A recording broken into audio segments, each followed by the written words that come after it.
How to Think About Probabilities, a forecasting guide by Hypermind.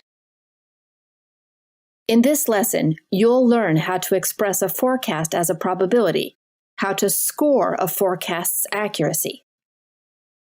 People make predictions all the time, but they often use vague language such as, victory is likely, there is a chance of rain, or the team is a favorite to win the game.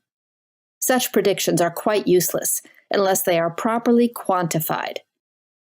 Likely could mean 51% to 99% or anything in between.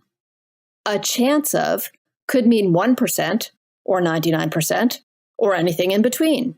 Favorite just means more likely than something else, but it doesn't tell you how much more likely. So instead of using vague language, a proper forecast is a quantitative estimate of the likelihood that a future event will occur. We are all familiar with one type of forecast, the weather. Saying there's an 80% chance of a sunny day tomorrow is a proper forecast, in the sense that it has a defined time frame and precise quantitative value. But forecasts can also be about sports, economics, geopolitics, even epidemics, or anything else that can be observed in the future. But what do we actually mean when we say an event has an 80% chance of happening? Does 80% chance of a sunny day mean that it will be sunny? If it rains, was my forecast right or wrong? Many people have a hard time interpreting numerical probabilities such as 80% chance. Research suggests that it's helpful to think in terms of relative frequencies. For example, 80% chance of a sunny day means that it would be sunny 8 days out of 10, but it also means that it wouldn't be sunny 2 days out of 10. For some forecasting problems, it's possible to look at historical data and obtain a good estimate of relative frequency. For example, if I have to predict whether it will rain in Paris tomorrow, I can Google past weather data and learned that it rained 111 days last year. That gives me an estimate of the relative frequency of rainy days in this part of France, about 30%. Scientists call this historical frequency the base rate, or the frequency at which something tends to happen on average. Base rates are an important concept in forecasting, and we'll have more to say about them later.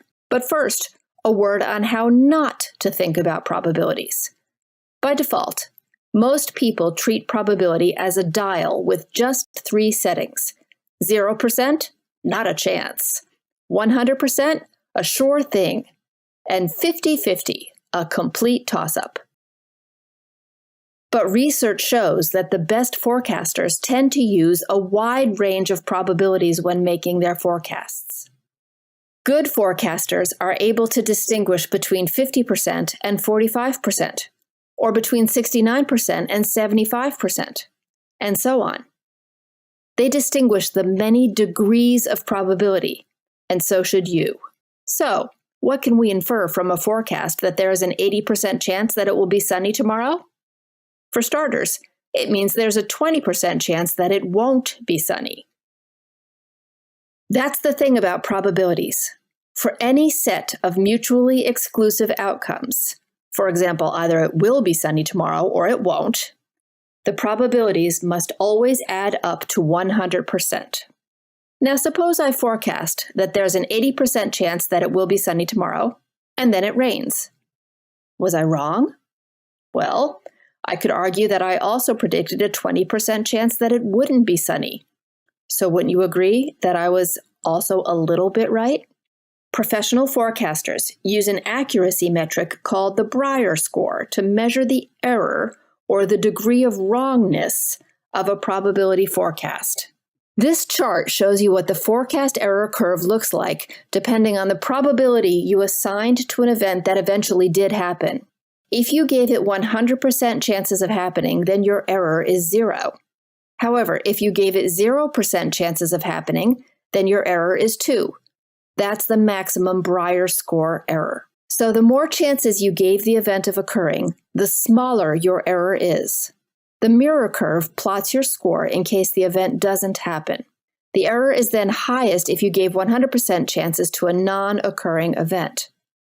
Note, however, that the error curve is not symmetric around the 50-50 probability forecast, which means you can lose more on the wrong side of 50-50 than you can win on the right side of 50-50.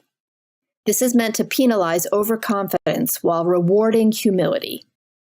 Learn about the 4 habits of champion forecasters in our next video, The ABCs of Great Forecasting.